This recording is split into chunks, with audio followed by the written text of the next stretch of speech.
Hey, Rising Stars! I hope you had a great weekend, and if you were able to go to world premiere, I hope you had a great time there as well. I'm really excited about the new spring catalog and, just all of the new products and the new training on parties and all that good stuff. So I'm pumped, but I'm also ready to finish January strong and finish February strong before we move on to the new catalog. So I know you are too.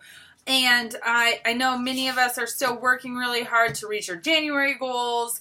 And so great job. Finish strong. We've got today and tomorrow. It's going to be a record-breaking month. I just know it. So what we're going to talk about today on Rising Star is how to teach your teams to build teams, or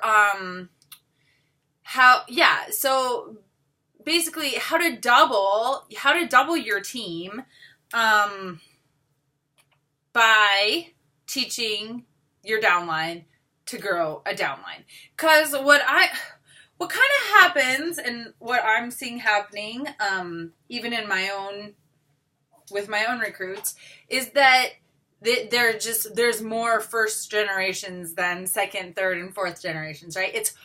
It's recruiting can be challenging, and it's even more challenging to try to get our new recruits to recruit. And I think it's because it's one of those things where new consultants especially think, oh, I don't know enough to build a team.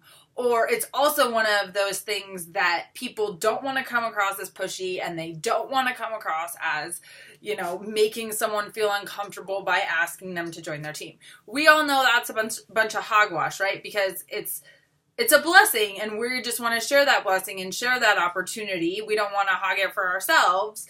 But I think a lot of people, that's really what holds them back. I know me personally, when I agreed to do Scentsy, I said, I'm never asking anybody to join my team. That was the first thing I said. And now it's my favorite part about it. So we're just going to talk a little bit about some ways and strategies and things like that we can help our team see the value and the benefit in growing their teams for themselves. Think about your team that you have right now. And if you look at it, or, maybe you can't even think about it in your head, but you go to your performance tab and you run a downline report and you look at the team that you have right now on this day, January 30th, 2017. If every single person on your team recruited one person, just one, this year in 2017, your team size is going to double. And so that's huge when talking about getting you to promote to director, or the next level. If director is not if you still have a level in between you and director, getting you to promote to the next promotion and then eventually to director.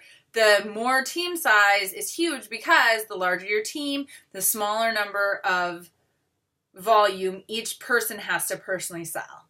And the larger your team, the easier it is to maintain director when you hit it, because there's going to be months like in the fall where everybody's volumes are a little bit bigger. But when it's spring, you want to be able to maintain your director status. So with a larger team, that's going to be better. Now, you could go out recruiting every single person on your team, and that's smart, because it's smart to grow wide. This is what we call it. Like, if you have you, and then every single person you recruited, you're very wide. You have a wide team. If it's you and then, someone you recruited and someone they recruited and someone they recruited, someone they recruited, someone they recruited, you're deep, but you're not wide. But you want to be wide and deep, because if you're wide now, awesome. Now we just want to grow deep. So keep that in mind. If you're deep now, sweet, let's grow wider and deeper. So I think I've explained the reasons, right? So, all right. So what are some ways, because it can be hard. So I just jotted down a couple ideas to kind of help spark that team growth excitement for your team. So one is to show them what Scentsy's done for you, and specifically what building a team has done for you. So begin talking to them many times how it's been great for you to have a team, and how easier it is for you to get your promotions and reach your levels, and get paid on your downline, and what that extra paycheck has done for you. Just begin really sharing with them stories about how having a team with your Scentsy business has been beneficial for you, especially when you're talking about promoting and income and things like that. You can either work harder and try to get like $10,000 in sales by yourself, but that's difficult because eventually you run out of people and energy, and you can only do so many times, and you also have your family. Or you can work smarter and build a team and work with them and achieve success that way. So begin to share those stories with them. If you have a team page, you can share some of those stories on your team page. Someone at Scentsy once told me that when you're sick of hearing yourself talking about it, you've only just begun getting through to your team about it. So in this particular case, I was actually talking about the same thing, how, I really wanted to create a culture of recruiting on our team, and I really wanted to, have our team begin growing at the level of everyone. And that was the advice that I was given, that I turn the focus on our team page from PRV recognition and PRV, all of that, turn it from a PRV focus to a recruiting focus, like 90 to 10. And then, even once I was tired of myself talking about recruiting, only then would it be beginning to get through. I don't think I've done a super great job of that yet. I've gotten a little bit better, but anyway, so once you think like, oh my gosh, they've got to be so tired of me talking about them building a team, they're maybe just beginning to kind of get it.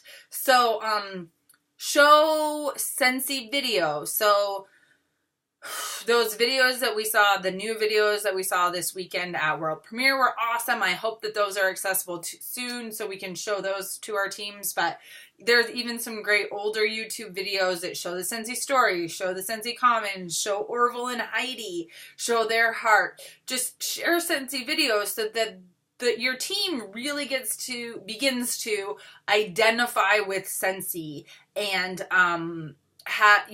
because if they're identifying with Scentsy, they're going to be more willing to bring others into it with them, because they're bought in and they love it so much and they believe in it so much. Then it's easier to share that with others. So begin to show them videos like that, and so that they really identify with Scentsy.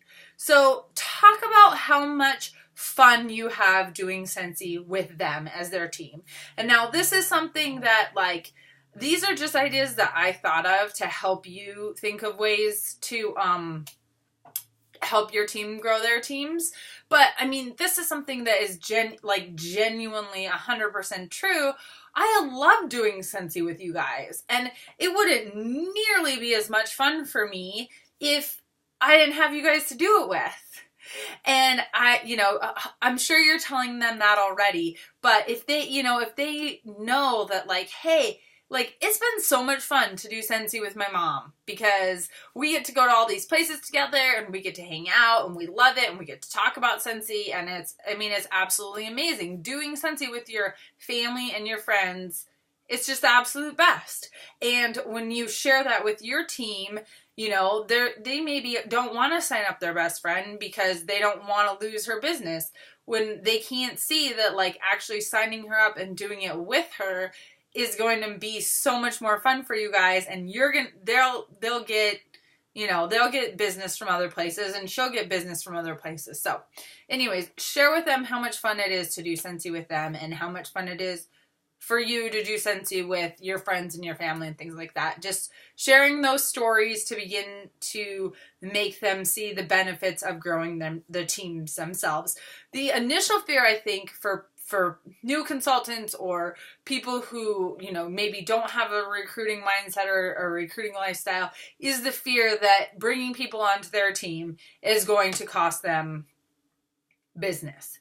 And while that might be true in the very, very short term, you can show them how in the long term, parties are your business for today, recruits are your business forever, and that there's always ways to get new recruits, and that building a team is beneficial to them. So that's another thing to have in conversation with them. So teach them to do what you do.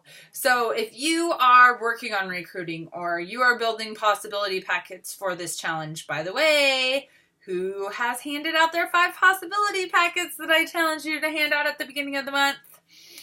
Post here if you're done, or post here how many you've handed out. But if you're doing that, let them know that that's what you're doing, and encourage them to do the same. If you are doing a short little recruiting piece on your Facebook parties, show them how you're sharing about recruiting. If you're doing the possibility packets, like I said, show your team how you're doing possibility packets. If you are making a Facebook Live video about joining your team, show them how you're doing that. So everything that you're doing as a leader, show your team what you're doing so that they can kind of know how to do it too.